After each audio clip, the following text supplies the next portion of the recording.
আওয়ামী লীগ আমলে ক্রিকেট বোর্ডের দুর্নীতি ও অনিয়মের বিচার চান সংগঠকরা। মানুষের রোষানলে পড়া সাকিব আল হাসানকেও জাতীয় দলে দেখতে চান না ক্লাব সংগঠকরা। বিএনপি সমর্থকদের পদচারণা থাকলেও এদিন ক্রিকেট বোর্ডে আসেননি কোনো পরিচালক ও কর্মচারী।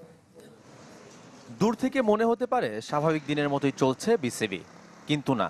কার্যালয়ের বাইরে যে চাঞ্চল্য তা ক্রিকেট ও ক্রিকেটারদের ঘিরে নয়।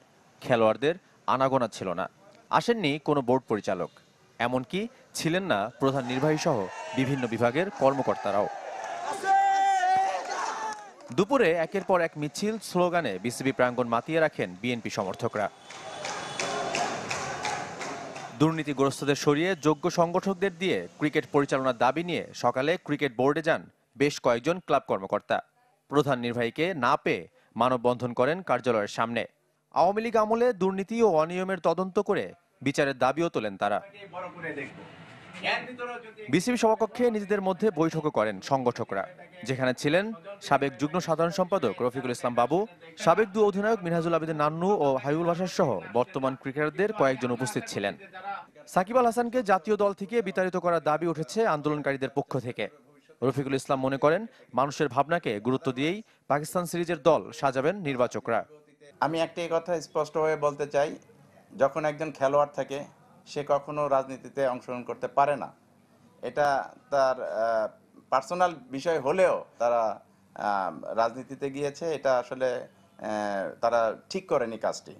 প্রকৃত সংগঠকদের দিয়ে ক্রিকেট বোর্ড ও ফুটবল ফেডারেশন চালানোর প্রত্যাশা সবার। শাফায়েত মৃদুল, চ্যানেল 24, ঢাকা। এদিকে ক্রিকেটের অচল অবস্থা। এ দলের পাকিস্তান যাত্রা পিছিয়ে গেছে, জাতীয় দলের সফরও নিশ্চিত নয়, প্রস্তুতি তো সম্পূর্ণ বন্ধ। দেশের এমন পরিস্থিতিতে ক্রিকেটে মন দেওয়ার কাজটাও কঠিন ক্রিকেটারদের জন্য। সঙ্গে সংসদ সদস্য পদ হারানো সাকিব আল হাসানও জাতীয় দলে খেলবেন কিনা সেটাও প্রশ্ন। মঙ্গলবার দেশ ছাড়ার কথা ছিল মুশফিক মুমিনুলদের। জাতীয় দলের আগে প্রস্তুতির জন্য এ দলের হয়েই তারা যেতে চেয়েছিলেন আগে ভাগে প্রস্তুতি নিতে,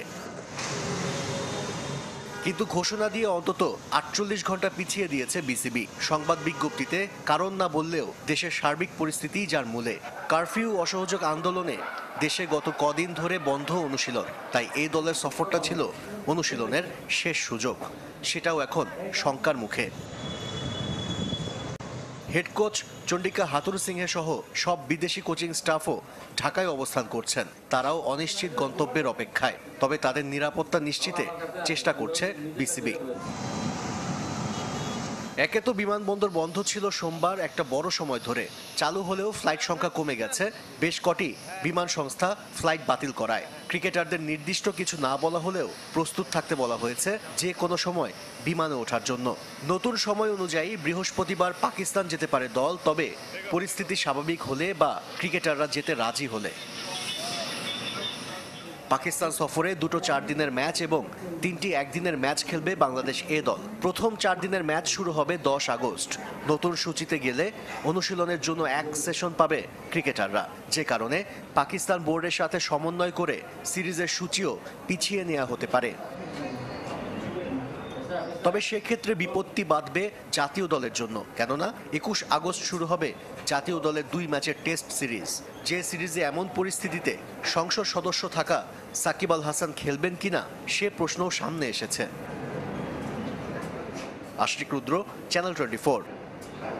ফুটবল ফেডারেশন থেকে কাজী সালাউদ্দিন, সালাম মুর্শিদি এবং মাহফুজা আক্তার কিরণের পদত্যাগ দাবিতে বিক্ষোভ হয়েছে ফুটবল ভবনের সামনে। ফুটবল আল্ট্রাসের ব্যানারে কর্তাদের দ্রুত পদ ছাড়ার দাবি জানিয়েছেন সমর্থকরা। প্রয়োজনে ফিফার নিষেধাজ্ঞা এড়াতে আগামী নির্বাচনে যেন তারা অংশ না নেন সেই নিশ্চয়তা চেয়েছেন বিক্ষুব্ধরা। এই বিষয়ে মন্তব্যহীন মাহফুজা আক্তার। সরকার পরিবর্তনের সফল আন্দোলনের পর দেশ জুড়ে বিভিন্ন গুরুত্বপূর্ণ পদে পরিবর্তন নিয়ে সরব তরুণরা। তাদেরই এক সংগঠন বাংলাদেশ ফুটবল আল্ট্রাস। যারা গ্যালারিতে মুখর থাকে তারাই এবার ফুটবল ফেডারেশনের গুরুত্বপূর্ণ 3 পদের পরিবর্তন নিয়ে সরব।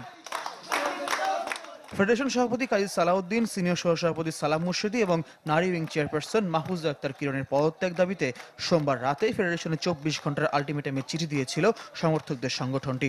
মঙ্গলবার সব অফিস আদালত খোলার কথা থাকলেও বাহুফেতে গিয়ে অফিস বন্ধ পাওয়া গেছে। তবে আল্ট্রাসের ব্যানারে সরব ছিল সমর্থকরা। কেন 1,000 টাকার খাতে খরচ করবেন?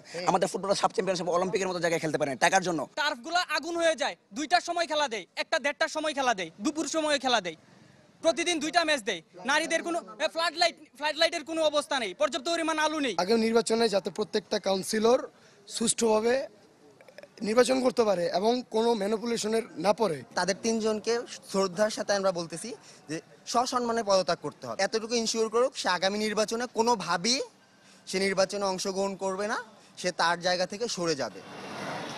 ফুটবল ভবনে নারী ফুটবলারদের ক্যাম্প চলমান থাকায় সমর্থকরা বাহুফে ভবনের ভেতরে যায়নি। আল্ট্রাস সদস্যদের সাথে ফুটবলারদের নিরাপত্তা নিয়ে কথা বলেন নারী দলের ম্যানেজার আমিরুল ইসলাম বাবু। বিক্ষোভের প্রেক্ষিতে শুধু মাহফুজা আক্তার কিরণের সাথে কথা বলতে পেরেছে চ্যানেল 24, তবে তিনি মন্তব্যহীন। আমাদের আসলে এটা নিয়ে কোনো কমেন্টস নেই। কে কি বিক্ষোভ করলো এটা নিয়ে আসলে আমরা উড়িত না। 4 বছরের মেয়াদ কিন্তু শেষ হবে এই 2024-এর অক্টোবর মাসের 3 তারিখে। অতএব 2024 সালের 3 অক্টোবরের আগে আমাদের কোনো রকমের কোনো অপ্রীতিকর কোনো ঘটনা যাতে ফুটবল ফেডারেশনে না ঘটে সেই দিকে আমাদের সবার সজাগ দৃষ্টি রাখতে হবে। বিক্ষুব্ধ সমর্থকরা জানিয়েছেন ধ্বংসাত্মক কিছু করার পরিকল্পনা তাদের নেই, এমনকি ফুটবলে পরিবর্তনের আন্দোলন ঘিরে কোনো অপ্রীতিকর ঘটনা এড়াতেও সোচ্চার তারা। ফয়জুল ইসলাম, চ্যানেল 24, ঢাকা। শেখ হাসিনার পদত্যাগ ও দেশত্যাগের পরই আওয়ামী লীগ নেতাকর্মীদের বাড়ি, অফিস, কার্যালয়ে হামলা, ভাঙচুর ও অগ্নিসংযোগের ঘটনা ঘটছে। ক্রীড়াঙ্গনের সাথে সম্পৃক্তদের বাড়িও তা থেকে মুক্তি পায়নি। মাশরাফি বিন মুর্তজা থেকে সালাম মুর্শিদি, নাজমুল হাসান পাপনের বাড়ি জ্বালিয়ে দিয়েছে দুষ্কৃতিকারীরা। ছিলেন সংসদ সদস্য, জাতীয় সংসদের হুইপ। সরকার পতনের সাথে সাথে রোষের শিকার বাংলাদেশের সাবেক অধিনায়ক। নড়াইলে তার বাড়িতে আগুন দিয়েছে দুর্বৃত্তকারীরা। তার উপর আন্দোলনকারীদের ক্ষোভ ছিল আগে থেকেই। কোটা সংস্কার আন্দোলনের পুরোটা সময় নিশ্চুপ ছিলেন তারুণ্যের আইকন মাশরাফি।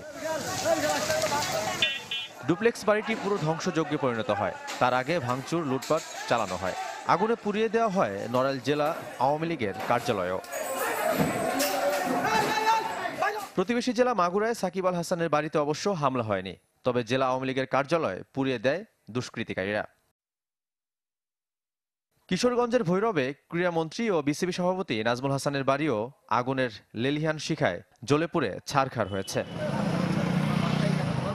খুলনায় হামলা হয়েছে সাবেক ফুটবলার ও বাহুফের সিনিয়র সহসভাপতি সালাম মুর্শিদির অফিসে। নগরীর কাস্টমঘাট এলাকায় পুড়িয়ে দেওয়া হয়েছে তার অফিস, আসবাব ও ভবনের বাসিন্দাদের কয়েকটি গাড়ি ও motorcycle. Desk report, channel 24। Man City ছেড়ে আতলেটিকো মাদ্রিদে পাড়ি জমাচ্ছেন হুলিয়ান আলভারেজ, যা অনেকটাই নিশ্চিত। 5 বছরের জন্য 81 মিলিয়ন পাউন্ডে স্প্যানিশ ক্লাবটির সাথে চুক্তিবদ্ধ হতে যাচ্ছেন আর্জেন্টাইন তারকা। তবে এর মধ্যে 17.1 million pound add-ons. Man city ইতিহাসে সবচেয়ে বেশি দামে বিক্রির রেকর্ড হতে যাচ্ছে এটি। 2022 সালে মাত্র 14.1 মিলিয়ন পাউন্ডে রিভার প্লেট থেকে আলভারেজকে দলে ভেড়ায় সিটিজেনরা। গার্দিওলার অধীনে 106 ম্যাচে করেছেন 36 গোল।